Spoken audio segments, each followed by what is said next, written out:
if you could manage to get that combo, you'd imagine DFM take away one side of it. But for RNG, that's been the problem, is that they don't really seem to gravitate towards a lot of the power picks that are on this patch.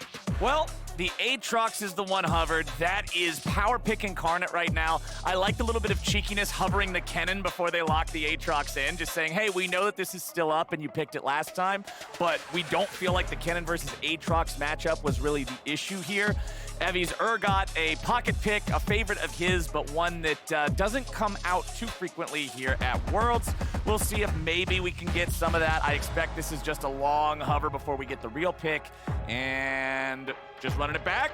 Just running it back. Big thumbs up there as he locks in the Kennen, knows exactly what he wants. Now I am curious to see, will it be something like the Hecarim that we were kind of highlighting, the steal could take away, he's played that 3 times already, or does he want to go back towards something where he can be a little bit more proactive in the early stages, and looks like it is going to be the case with the situation. The thing about this as well is it sets up that they actually could go to a bit of a run back with the last comp. Yeah. Just with everything but them out, kind of like Sejuani, if you end up with another melee mid laner, I mean, DFM are going to love that. They're going to be able to have the same skirmishing power, the same all-in threat, and all the CC that worked last time around. And the Sylas is open this time around. That was banned away last time by DFM. They dropped it for the Fiora ban, so this is definitely somewhere where Yaharong could go back towards the Sylas. But my biggest worry is, I think what DFM did really well last game was keeping Xiaohu in check, making sure this Talia couldn't get access to the map, couldn't go and do things. So if you end up opting in towards the Sylas, you're kind of giving a bit more free roam for Xiaohu. Well, they've got the Viego locked in for Wei here on the side of RNG. So double melee top side there with the jungler and the top laner. Thinking about this Tristana here, and they're going to go ahead and lock that one in. So a bit of a different look, denying that from Yutapon here for the second. I also think it's just a good strategy for RNG, saving Xiaohu for second half, because he has a much wider champion pool than what we've seen Gala willing to show. Like, Gala's going to be Kai'Sa, Tristana, Aphelios, maybe a Xayah. Like, there's some things there, but save that for later on. And DFM look like they're going to do it. They are going to do a bit of a run back with a better jungle matchup to pair with your melee mid laner. I am really surprised though, because what I thought we might see is them go, okay, look, we're going to end up leaving this counter pick for Yaharong in the mid lane. Let's try and get the likes of our AD carry and support on this next rotation, then we'll be fine. So I feel like when I'm looking at RNG, they're ban away AD carries, put Yutapon onto his the back foot, and then you're kind of going, okay, well, is this going to be as successful when you have Gala with the extra bit of range thanks to Draw the Beat? Well, one nice part about marksman bans here in this draft for the side of DFM is the only marksman that was banned away in the first half is Graves, who has not played in the bot lane role anyway, so the pool hasn't been pinched incredibly so far. Kai'Sa will be banned out by RNG. Lissandra banned away by DFM. We do not have synced up picks for the roles here in the first half of the draft, so I expect the bans to be a bit lopsided in the second half as well. Galio banned away. So 2 of these playmaking potential, like team fighter type of mid laners banned away from Xiaohu. Yeah, and I like the bans coming out from both sides, especially the Yuumi ban coming out last, because I was so terrified that we would get the Sivir Yuumi coming out for the side of DFM. I actually really would like the Aphelios pick here. Just give yourself some more scaling insurance policy. You have the Moonlight Vigil for big AoE when you're already setting up for this huge team fight, and it's going to be in RNG's court to answer back, and for Xiaohu to show something that can go toe-to-toe with the Yone. And I'm really curious what Harp is going to bring to the table here as well. He has played 8 unique champion picks already in the support role. This guy, very flexible when it comes to the bottom lane. We've seen the Shen, we've seen things like the Morgana as well. And I like that we're kind of leaving open the opportunity here for Harp to find out how he wants to go toe-to-toe against Ming and try and make Gala and Ming that little bit more uncomfortable on this bot side. And now for Xiaohu, I mean, we've already seen him pull out aggressive picks like the LeBlanc. Once again, for me, it feels like RNG wanting to opt into more agency, especially the fact that they have this Tristana. They want to try and set up for these aggressive plays towards that bot side. It's going to be out if he can unlock himself a little bit earlier on. A lot of this composition from RNG kind of feels like, hey, we're just going to go back to comfort and see if this works, right? Wei's Viego was a massive pick back in spring, back at MSI. We didn't really see a huge amount of it coming into summer. And you're looking at like the Tristana for Gala, LeBlanc coming back in for Xiaohu. These are kind of picks that these players are well known for, but it's not exactly something that we kind of think of traditionally as the meta picks we've seen so far. And I do like them going for engage here on the last pick, because that was my big concern with these first 4. There's not really a way to go in unless you're just so far ahead that you're flanking them, collapsing, you're always there first, whatever. Amumu is at least going to give them a trigger pull. It is going to give them a way to go if they want to take the fight. But what is DFM going to pick into it? Harp played Leona last time around. Definitely the Braum locked in. Yeah, I think it just looks like a great pick into what RNG have. Going to stop the Amumu from being able to get in. in, deny some access, as well as pairs well with Sejuani. Again, just all ins on the fact of this huge AoE team fight that they've been setting up for. The only thing I'm worried about with the Braum pick is now this gives a ton of agency to Xiaohu. He can pop in, he can blow a bunch of damage, hop back out. There's no one really that can lock him up quickly enough, especially with like without popping a Kennen ult or a Sejuani ult or investing a huge amount to try and deal with him as he tries to get the poke off. Right, it would have to be like a point-blank Sejuani ult. Kennen's ult requires stacks. Yone has to channel his ulti before he's able to use it. Braum needs stacks. Aphelios has to mark you and then CC you. So LeBlanc, if played well, which we know what Xiaohu can do on the champion, could really run amok. But this is the thing. We said, hey, it's about Xiaohu in the early game last game. Talia was nowhere to be found. Now we're saying it's about Xiaohu coming into game number 2. He needs to step up. And so I guess what I'm trying to say is if you want RNG to win this game, I don't think you want to see 10 minutes on the clock before we get first blood. No, definitely not. Like, they need to get it going a little bit earlier. Once again, should have some semblance of pressure in this mid lane matchup early on in the game if Wei can try to combo down here. And then with the Braum coming out on bot side, it actually should also open up a lot of free reign for Gala and Ming. So Ming gonna have to be a bit more active on the map this time around because in game 1, Harp was out roaming him. And that was one of the big things that was kind of the talking point, right? Was RNG, hey, look, we said push in mid, maybe they can lean bot, but Wei almost tried to shortcut his way into bot side, didn't help out in mid, couldn't get Xiaohu's help. Steel did a really good job of reading these plays from RNG early and kind of bypassing some of the struggles that DFM had. And DFM kind of knew, hey, look, if we end up getting these small leads against the last composition, we will win. And now it kind of feels like, again, if RNG don't get off to these good starts, I mean, you're not getting resets for Viego, for Tristana, your LeBlanc starts to fall behind. DFM once more just have a great front-to-back team-fighting team, so RNG need to make that work stick. Xiaohu also having the Ignite on LeBlanc. Remember last time with Talia, he took the cleanse. He's not taking the teleport here on the mid laners, so they aren't having that extra macro power later on in the game, but it does give him more individual capability to find those kills and get that ball rolling, and I like that, and I want to see RNG playing around that and enabling him. Both junglers are starting on their blue buffs this time around. You can actually see wards from both teams on the red buff of DFM, keeping track of that one, making sure that nobody's there. And so we're going to see junglers pathing opposite sides this second game. And I feel like for Steel, it's very similar to game 1, where you expect to see him a lot mid, especially with the melee mid laner coming out. We're getting a ton of trading going on that I didn't expect at level 1. Yeah. Xiaohu already having to blow the Ignite. Xiaohu using the Ignite there kind of reminds me of back in the day when we had old runes and masteries and you just randomly ignite the guy level 1 for 5 AD. Feels good, but not so good for Yaharong here, as he is not level 2 at the same time as Xiaohu, which means Xiaohu can zone him away from this wave, really keep him far back as he tries to regenerate that HP. And Wei's the one who's actually going to benefit from this. Look where he is on the map. He's starting to get that invade in towards the top side here. Actually going to stick around in mid, see if he can punish Yaharong as he tries to push up, but had the opportunity to steal away those camps.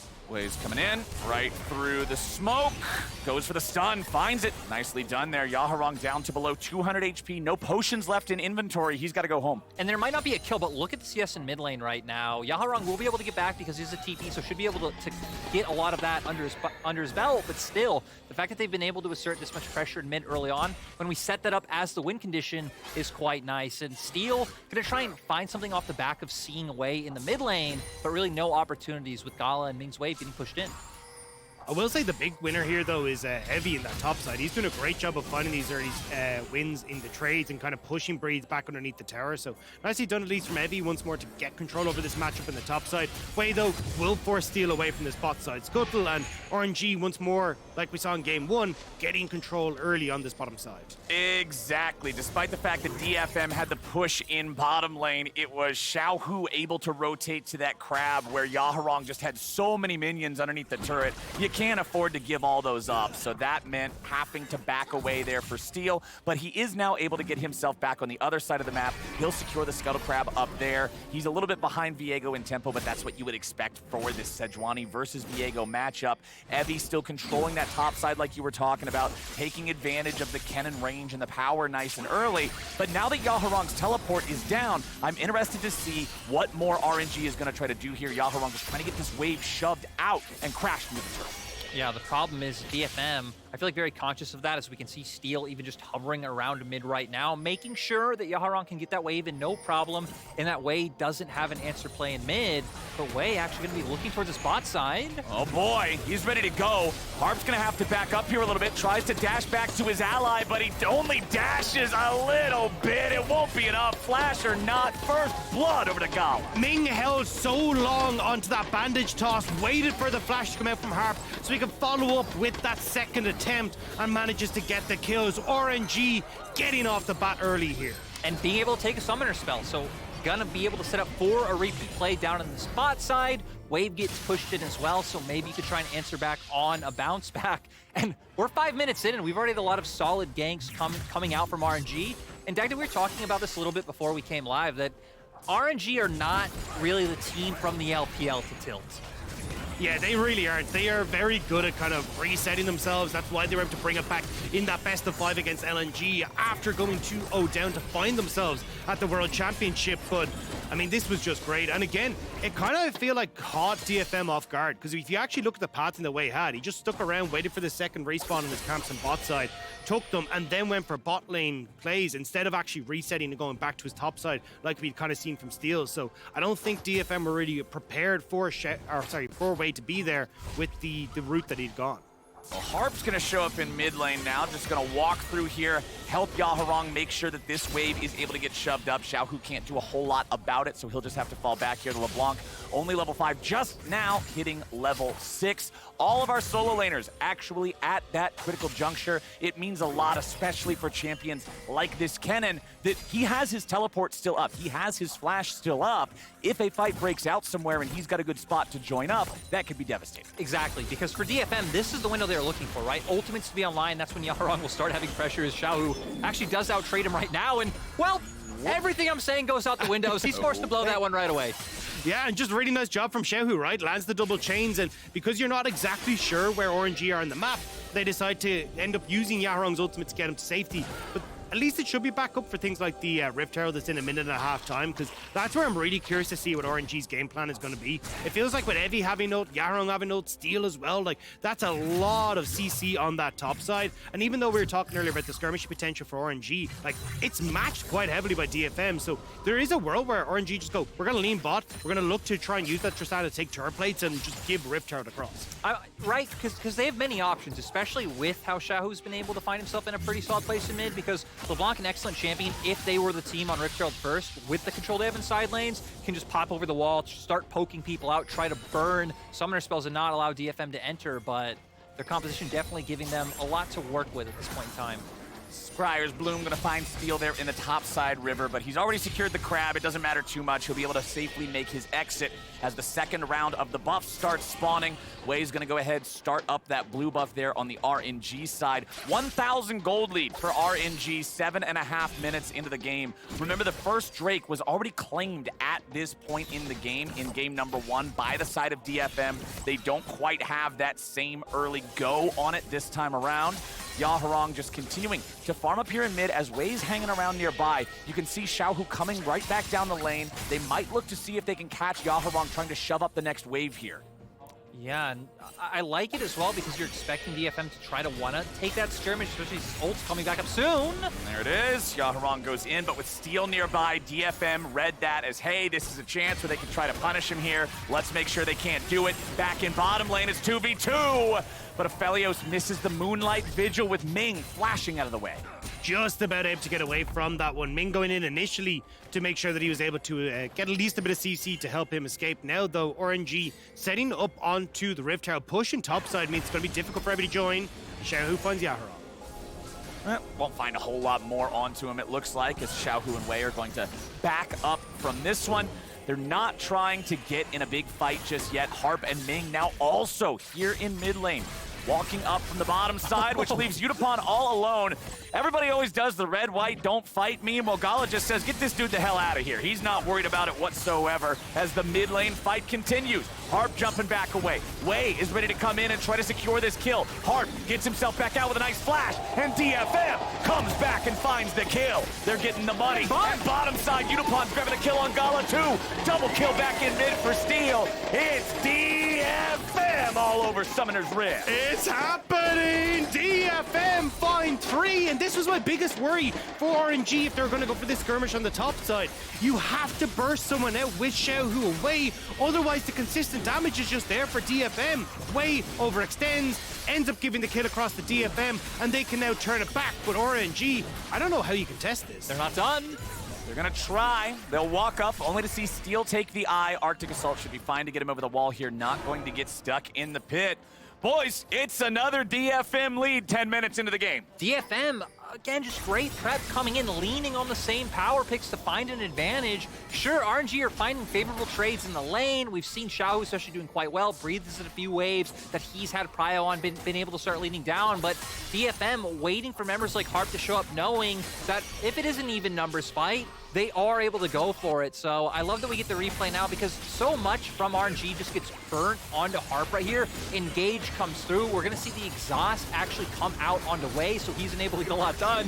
And sadly for Wade, right after he jumps in with the ulti, Steel answers back with his own, allowing for the pick to come through. And I have no idea what the hell happened down at bot side. Yeah, looking at the minimap, it looks like Gala went like full in, trying to see if we he get gets to a see kill it. here. All right. I think he just jumps in, yeah. And Yutapon has the healing. Gala doesn't get the initial damage and just completely overestimates how much he can get done. Gala's gonna want that one back. Got a little bit too hyped there and ends up paying the price for it. DFM feeling good now. Sunfire Aegis completed on the Sejuani. This is one of those champions that sometimes we see players go for the Bomby Cinder into Warmog's build, but he's 2-0. If he completes the Aegis, he stays ahead of the curve. He's much more of a threat here in the fights. I'm liking this. And he still has that Rift Shroud in the back pocket as well, so he can even add more into his bank account. If they are going to start up the Dragon here, RNG are in position. I think if DFM are able to get this Dragon and lean mid, they can immediately turn down the Rift Shroud because everyone on RNG's bot side. Ming jumps on Harp, but again, this is usually not a super successful plan to go after the Braum, and indeed, it is not just yet, but Amumu might be just as much of a problem. Yutapon gets the snipe on Ming. How many times you gonna jump on Braum before you learn you can't be jumping on Braum? DFM doing a great job of punishing the RNG mistakes. Like, Xiaohu is walking back mid from base. 4 members of DFM there. Their bot lane very easily able to rotate.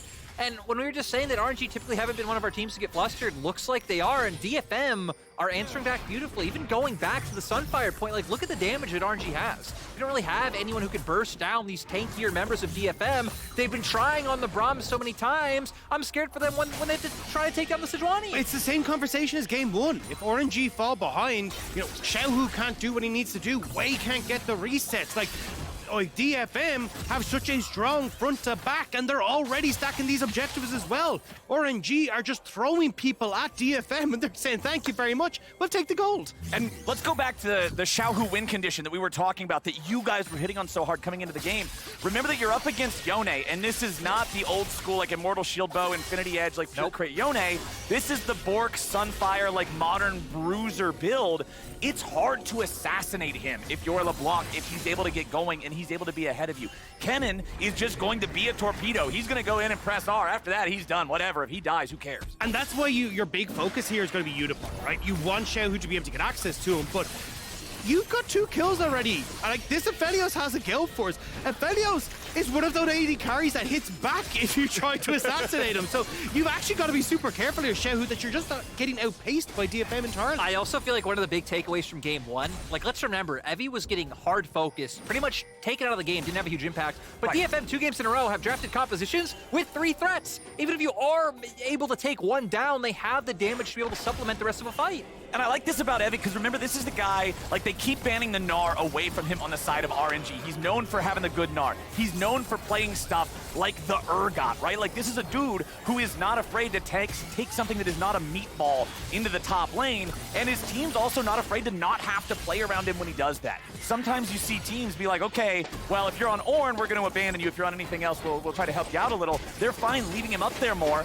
as now here in bottom, the fights continue underneath the RNG turret. Steel flies in with an ulti over the wall, but it immediately gets cleansed off by Gala. Yeah, a little bit overzealous coming from DFM, but just the amount of pressure they're even able to exert in this 2v2 after Yutapon threw out that Moonlight Vigil earlier on to chunk Gala out, getting some nice gold for themselves. Now Yaharong. Boy, Got the flash out of Xiaohu there. Nicely done. I love how aggressively Yaharong plays this. Yone is one of those champions you get to bully early, but then once he finds his footing, he just becomes a protagonist.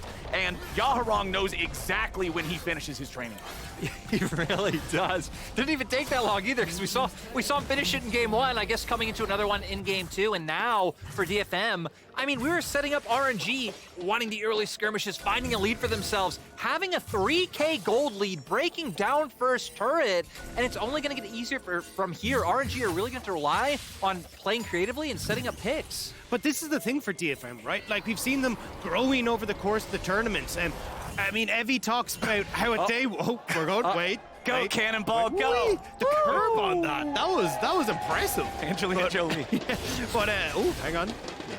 They're going to back away, but for Evie, they talked about how disappointed they were in their games day 1. They felt like they didn't have the best jobs. And then he also comes back and says, hey, look, we can beat anyone in this tournament. And right now, they're proving it correctly. And for DFM, a team like for Yutapon, who's been on this team since 2013, it feels like this has been such a long time coming for DFM, for them to be able to step up and go with the best. Well, Evie's forced to slice through that maelstrom there as Breathe popped the World Ender, maybe threatening a dive, but Evie keeps himself alive now, critically saving the flash as well. That flash Kennen ulti, you talked about it in game 1, my friends. It's so important on this Kennen, kind of turns him into an entirely different champion in terms of how you have to approach the fight and what you got to be wary of.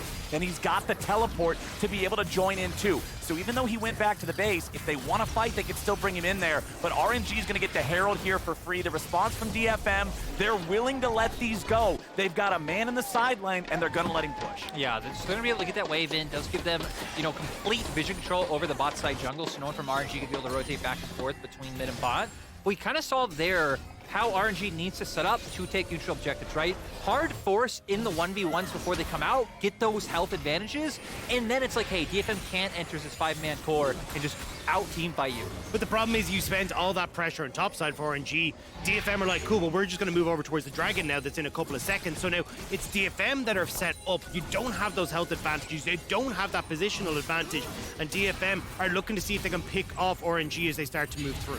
Wei charges in there looking for the Spectral Maw, but instead he's going to be found. Wei tries to get out. Yaharong burns away, and Wei ends up getting the kill credit. This is the kind of fight RNG's looking for. Breathe coming around from the side. Gets caught up here a little bit as Yutapon does have some CC available with the Gravitum, but DFM went for the play there, and it's their mid laner who gets punished. Evie TP'd in. He's in no man's land. Should be able to get out of here, but RNG are hunting, so the pick onto Yaharong should give the dragon. And this was just a little bit too hype out of DFM there. Evie doesn't even have an ulti ready to go with that TP. Yutapon using the Gale Force there to reposition away from the Infernal Chains. Xiaohu coming in, gets exhausted. They're ready to fire back here a little bit, but they cannot fire enough. It was close, but no cigar. And it's RNG smoking DFM. Gala's gonna knock Evie right back away, but he may still die here with the red buff pit.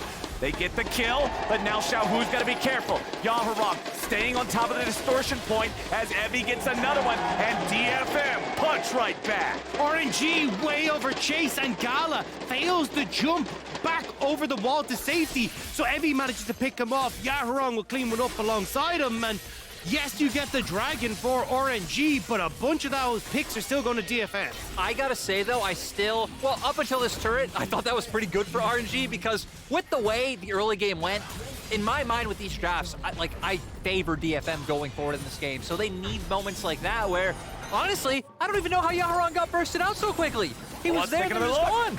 There was so much damage that came in incredibly fast. We actually don't even get to see Yaharong because this is the after fight where Breed does a good job of putting pressure onto Yutapon to get the Gale Force out. Xiaohu thinks, okay, I can now burst out Yutapon. But here, Yutapon goes down. Gala, this is where it gets a bit unfortunate. Gets the reset here, goes, okay, cool, I've got help from Xiaohu. Kills Harp, but watch, fails the jump over the wall, and we're back in. We don't even have time to finish the replays. Steel's trying to get away. Ming's here on the front line. Buys time with a stopwatch. Nicely done. He will not be finished off. Stopwatch flash keeps the RNG support alive. They're trying to invest everything into the mid lane because look at the bot side. Yaharong has this push. They know they don't really have anyone that can go against Yaharong right now, so Yaharong once more, this side lane threat is becoming too big of a threat for RNG to handle. Yeah, and they're trying to make up for it in the top side with what Breathe is able to get done. I mean, has a bit of a CS lead for himself with those kills from maybe kind of equalizing it as well. Again, just the threat of the ultimate is so much to dissuade anything from RG with that play forcing out Xiaohu's flash. Breathe is up here in the brushes, but DFM are lurking nearby. Breathe is gonna go after Evie here. Slicing Maelstrom comes back out. Harp goes over the wall. Steel goes over the wall. Breathe's trying to run away, but that's a whole lot of ice. Breathe is stunned up. Evie's the only one who actually deals damage out of these three, though, and he is popped. He is dropped, and Breathe is getting away clean and easy. And that's exactly what RNG needed. That play looked so good for DFM for me because we saw RNG actually make the play up towards top side first, which allowed DFM to push in mid. Then when RNG went back to mid, it gave them a window, but who cares about windows because RNG want the Baron. RNG are gonna kick in the doors. They're on to the big purple worm as Yutapon goes after Xiaohu, but with Yutapon down, this is tragedy for DFM. RNG are ready to rock and roll. Yaharong over the wall won't matter. They secure it with Wei's Smite, and RNG are finally in control. And it's been a long time coming. RNG were struggling so hard to get any foothold in this game, but finally to get the pick onto Evie. Xiaohu acquires his target in Yutapon, and they can get the Baron for themselves as well. This now gives them so big of an opportunity to get some of this standing going. It's so weird that RNG feel like the like scrappy underdog who are having to find these like weird oversteps from DFM to be able to win a game. It's where DFM have felt like the more controlled team. Even in this game, even with them losing a Baron on the side of RNG. But still, at least now this Baron should be enough for them to start cementing themselves. We've seen Breathe has done a great job of just keeping pressure in that 1v1 in top side. So DFM constantly gonna have to think of sending multiple members to go and answer up in that lane. And we're gonna probably see them keep doing what they're doing, using this Xiaohu Ming squad to find picks elsewhere if Yutapon ever oversteps. Yeah, and that's why I think they'll just end up plunking Gala in the mid lane here. At this stage, like, Gala has good wave clear, he's getting good range as he hits the level 12 as well. He can start to chip away at these turrets and make it very difficult for Yutapon to solo hold on to these turrets, which then opens up the opportunity for, as you see, Xiaohu moving bot side, Breathe to go into top lane, and you have to overcommit as DFM to one of these lanes to save it. And it looks like top side is going to be the one they go for, as Yaharong was hovering, considering going for Breathe there. DFM are on damage control for the next 90 seconds with the Baron in RNG's pocket. That bottom lane tier 2 turret, it's already down to 1/3 HP. Xiaohu can take care of this one very easily. If Yaharong goes anywhere near him, Wei is just waiting in the shadows over the wall there, ready to follow that mid laner, ready to keep him protected and keep this momentum going. Tier 1 turret still standing after 22 minutes of gameplay. You know that RNG would like to be able to knock this one down, but DFM still holds the line for now. Drake spawning in about 10 seconds, and RNG have taken control of the bottom river. And this is why coming in, we thought RG would be one of our better teams in the mid game because they don't over-aggress too much for things. We see them just know, hey, we're gonna get this vision between mid and bot, play for the Drake and start to stack these up and have a bit of a win condition for themselves. You can see them constantly just keeping Yaharong locked in that lane. They know Breathe doesn't need to be in top side right now. He can just be in Fog of War, hovering back and forth, and that's enough to dissuade DFM from looking for any sort of play. Yeah, I like that DFM didn't even consider it, though. They were just like, cool, this is yours, we're outie, we're going to piece off top side. We're going to get the tower for ourselves and commit members up there as well. Especially when you have a jungler like Viego with a Divine Sunderer Blade of the Ruined King build, you know that you don't need to commit more than one man to clear the dragon out in a decent speed. So everybody else on RNG is going to be looking for the plays and looking for the kills. Nice buffer through the Sejuani ulti there from Gala to not actually get caught in any sort of a dangerous position. Wei looks for an opportunity to join up here on the flank, but the play is already over. Breathe tries to escape. Yaharong with the fate sealed over the wall, looking for the RNG top laner. He won't get him. Instead, it's Yaharong dead first, and Evie is gonna make a nice side of fries. Double kill over to Xiaohu.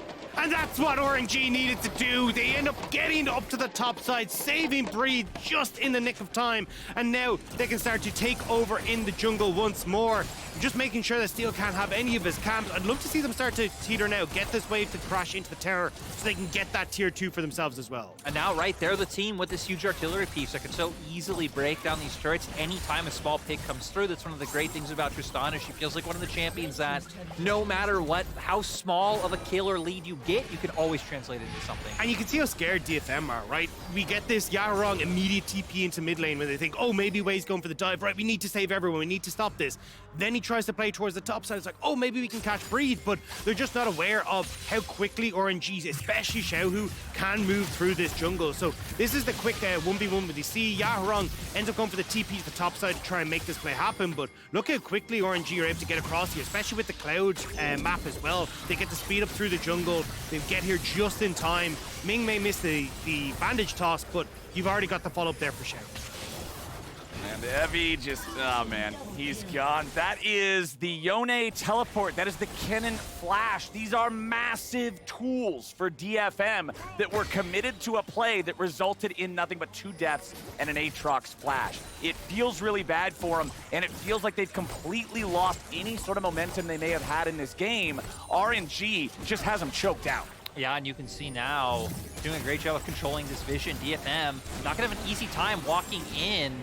And I love it. RNG just keep going with this poke. LeBlanc, you're an assassin, a bit of an all-in champion, but you also function as a poke champion, not allowing for them to come through. Wave pushing in bot as well, so DFM don't have the access through that side of the map either. I will just say, keep your eyes on this red ward that's on the bottom left corner of your screen there.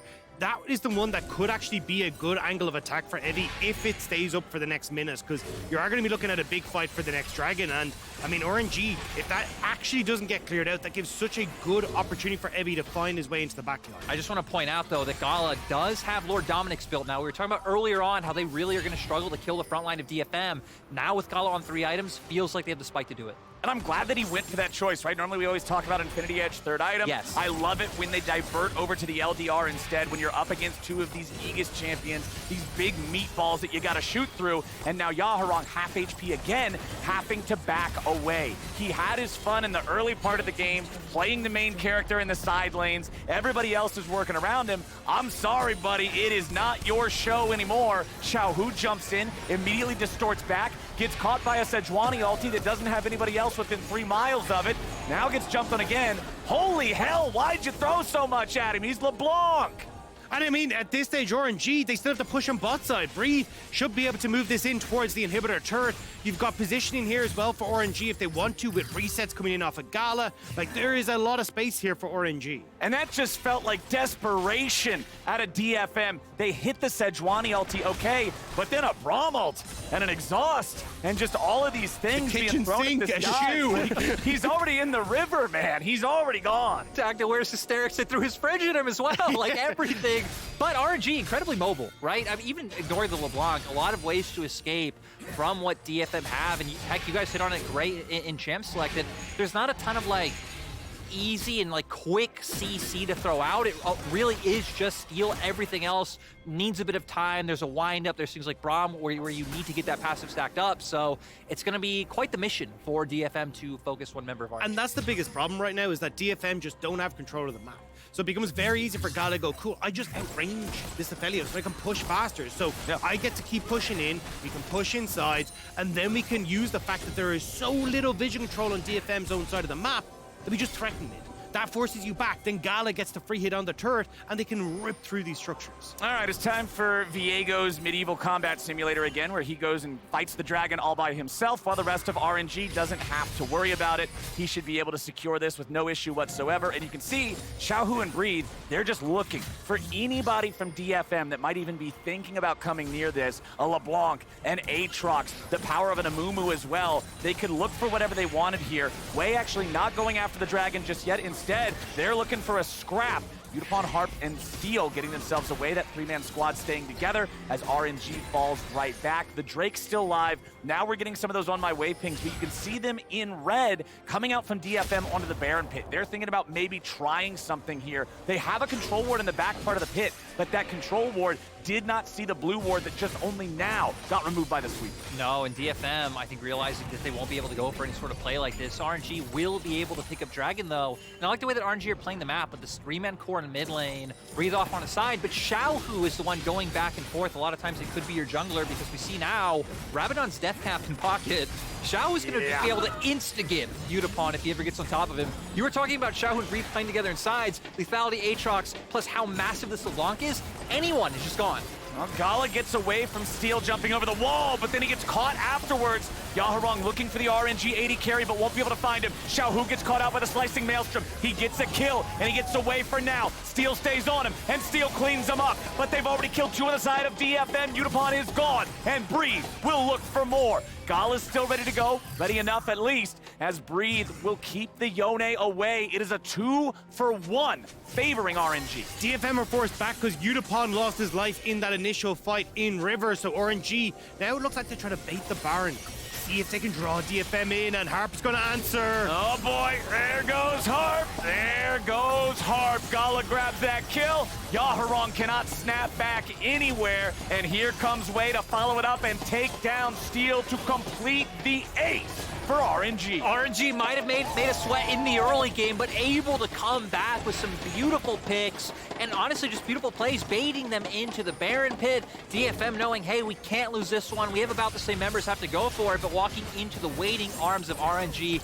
And now with a Baron in the cards, Dagda, everything's feeling back to normal. For now. Can someone come up and collect these emotional support teddy bears? We're done. We're good now. They did their job, man. I'm saying that right now. They did their job, and RNG are doing their job here in this one. Baron under their belts for the second time this game. Let's take another look at how it started off here.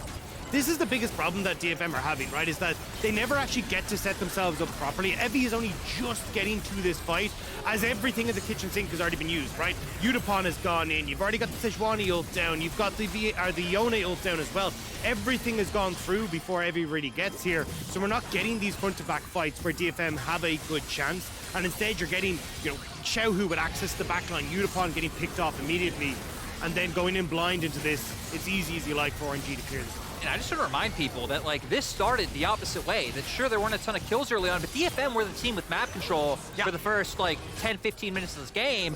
Flowers talking earlier on, that was when he was the main character, but after those picks and mistakes came through for RNG, just hasn't been the same. Yeah, RNG had a sloppy early game. We saw the 2 different attempts from Ming to make a catch onto Harp, and it was just like, come on, man, what are you doing? We saw a 2,000 or 3,000 gold lead for DFM, but this is where we got to see more of the major versus minor region difference in the mid game, in the coordinated fights, and RNG has pulled ahead to the point where now DFM's going to need a miracle to be able to survive. It's another 100 seconds of Baron they have to endure. And I mean, we've now gotten to the point where Gala does have the Infinity Edge, so pretty much being at full power for the Tristana.